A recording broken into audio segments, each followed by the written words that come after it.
রাসূল আকরাম সাল্লাল্লাহু আলাইহি সাল্লাম মেরাজের রজনীতে যখন নাকি 7 আসমান আরোহণ করে আল্লাহ সুবহানাহু তাবারক ওয়া তাআলার দাওয়াতে চলে গেছেন, তৃতীয় আসমানে আমাদের নবী যখন গেছেন, নবীজি বলেন সেখানে যাওয়ার পরে আমাকে একজন সালাম দিলেন, আমাকে মারহাবা জানালেন। তিনি বললেন, মারহাবাম বিন নবী সালিহি ওয়াল আখিস সালিহি, নেককার নবী নেককার ভাইকে স্বাগতম, শুভেচ্ছা জানালেন। নবীজি বলেন, পরিচয় যখন জানলাম তো জানতে পারলাম তিনি হযরত ইউসুফ আলাইহিস সালাম। সুবহানাল্লাহ, ইউসুফ আলাইহিস সালাম। নবীজি বলেন, আমি তার দিকে ভালো করে তাকালাম, আল্লাহু আকবার, সুবহানাল্লাহ, কি সুন্দর চেহারা। বলে একটা সৌন্দর্যের কি আর বিবরণ দেব, ফাইদা হুয়া শাতরুল হুসন। আল্লাহ পাক রব্বুল আলামিন যত সৌন্দর্য সৃষ্টি করেছেন, অর্ধেকটা রূপ সৌন্দর্য, অর্ধেকটা চেহারা আল্লাহ রব্বুল আলামিন হযরত ইউসুফ আলাইহিস সালামকে একলাকেই দান করে দিয়েছে। এটুকু বুঝছেন তো? এক ইউসুফ আলাইহিস সালামই অর্ধেক সৌন্দর্য পেয়েছে, আর বাকি সৃষ্টি কুল মিলে বাকি অর্ধেকটা পেয়েছে। এবার একটু চিন্তা করেন তো, কি সুন্দর চেহারা তার। এই জায়গায় এসে কেউ হুসুট খেয়ে গেছে। আচ্ছা, ইউসুফ আলাইহিস সালাম যদি অর্ধেকটা পেয়ে যায়, বাকি অর্ধেকটা এক পাশে যদি থেকে যায়, সবাই তার থেকে ভাগ পেয়েছে, তো অর্ধেকের মধ্যে তো আমাদের নবীও হয়ে যায়, এরকম মনে হইতে পারে কারণ। এই কনফিউশন দূর করতে হবে, নতুবা আমার নবীকে অনেকে ছোট মনে করবে। কথা কন না। আমার দিকে তাকান, একজন কবি, একজন শায়ের বলতেছে, শোনো, আর ইউসুফ আলাইহিস সালামের চেহারা সহ্য করতে না পেয়ে ওই দরবারের যারা মহিলা সুন্দরী রূপসী, রাসূল আকরাম সাল্লাল্লাহু আলাইহি সাল্লামের ব্যাপারে হয়তো সন্দেহ আসতে পারে। ইউসুফ আলাইহিস সালাম যদি অর্ধেকটা সৌন্দর্য পেয়ে যায়, বাকি অর্ধেকটা সৌন্দর্য যদি সবাই মিলে পায়, তাহলে আমাদের নবীর সৌন্দর্য মনে হয় ইউসুফ আলাইহিস সালাম থেকে কম হয়ে গেছে। বলে না, কবি বলতেছে, শোনো, ইউসুফ আলাইহিস সালামের সৌন্দর্যে পাগল হয়ে জুলাইখা শেষ।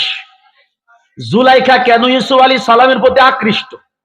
এর জন্য অন্যান্য মহিলারা তার বিরুদ্ধে কুটনামি করলো।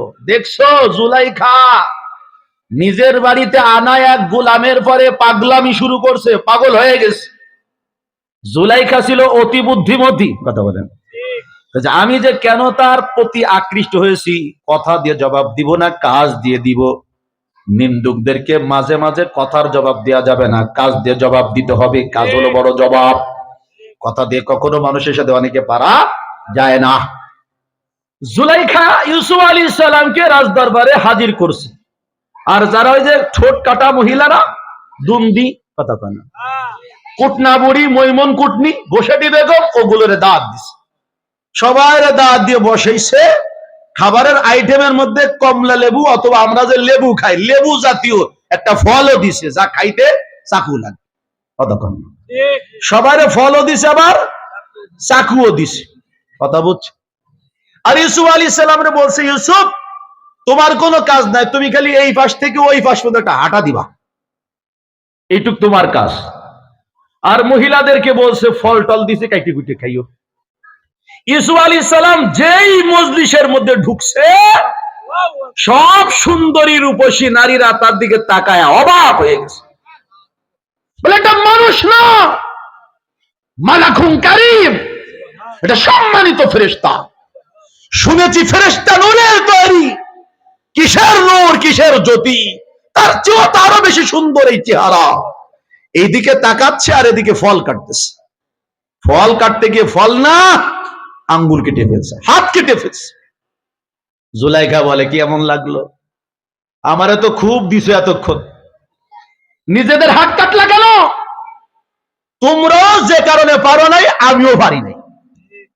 এটা অন্য চ্যাপ্টার।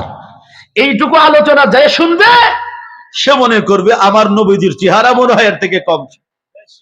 কবি বলতেছে, শোনো, ইউসুফ আলাইহিস সালামের সৌন্দর্য যেই মহিলারা দেখে হাত সামলাইতে পারে নাই, ছুরি দিয়ে তাদের হাতগুলো কেটে ফেলছে, ওই মহিলাদের সামনে দিয়ে আমাদের নবী যদি হেঁটে যেত, হাত না ছুরি দিয়ে প্রত্যেকের কলিজা কেটে ফেলতো। কেমন সুন্দর চেহারা ছিল। আম্মা জান আয়েশা সিদ্দিকা রাদিয়াল্লাহু তাআলা আনহা নবীর প্রশংসা করতে গিয়ে বলেন, লানা শামসুল ওয়ালিল আফাকি শামস, লানা শামসুল ওয়ালিল আফাকি শামস, ওয়া শামসি আফজালু মিন শামসিস সামা, فإن الشمس تطلع بعد الفجر وشمسي تطلع بعد العشاء। এ জগতের মানুষেরা, আল্লাহ তোমাদেরকে একটা সূর্য দান করেছেন, আমাকেও আমার আল্লাহ একটা সূর্য দান করেছেন। সুবহানাল্লাহ। তোমাদের সূর্য হলো ফজরের পরে পশ্চিম পূর্ব দিগন্তে পূর্ব দিকে উদিত হয়, ওঠে না আমাদের দেশে। আর আমার সূর্য প্রতিদিন ঈশার পরে রাতের বেলায় আমার ঘরের মধ্যে উদিত হয়। আমার সূর্য তোমাদের সূর্য থেকে অধিক দামি। আবু হুরায়রা রাদিয়াল্লাহু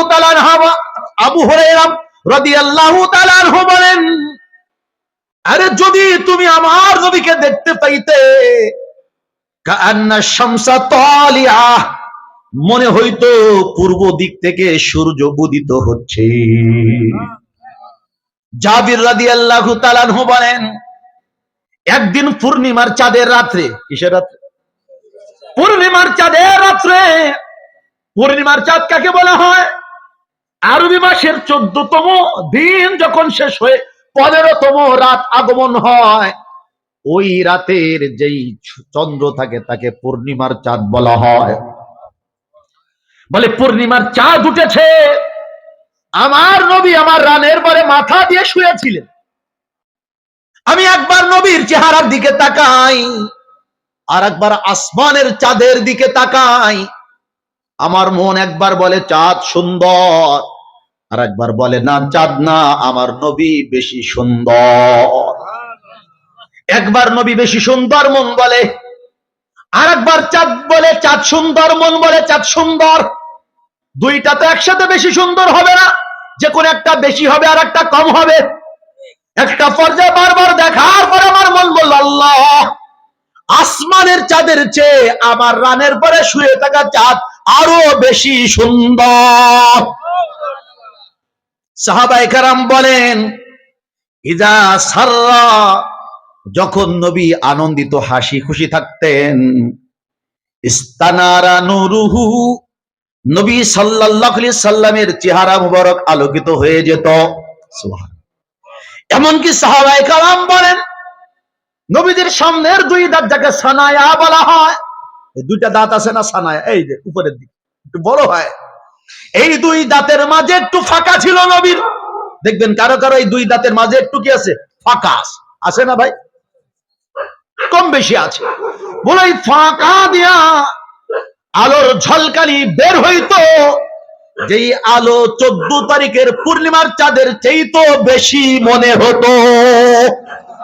এত সুন্দর আমাদের নবী, সুবহানাল্লাহ বলেন। সাহাবায়ে কেরাম বলেন, আমরা দূর দূরান্ত থেকে অনেক কষ্ট করে আসতাম, লম্বা লম্বা সফর করে আসতাম।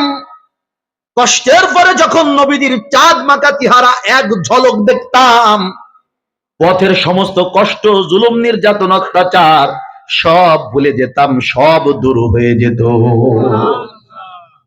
যুবকেরা একটু দেখো তো, নবীজির চেহারা এত সুন্দর ছিল যা আমাদের কারোরই নাই। কথা বলেন।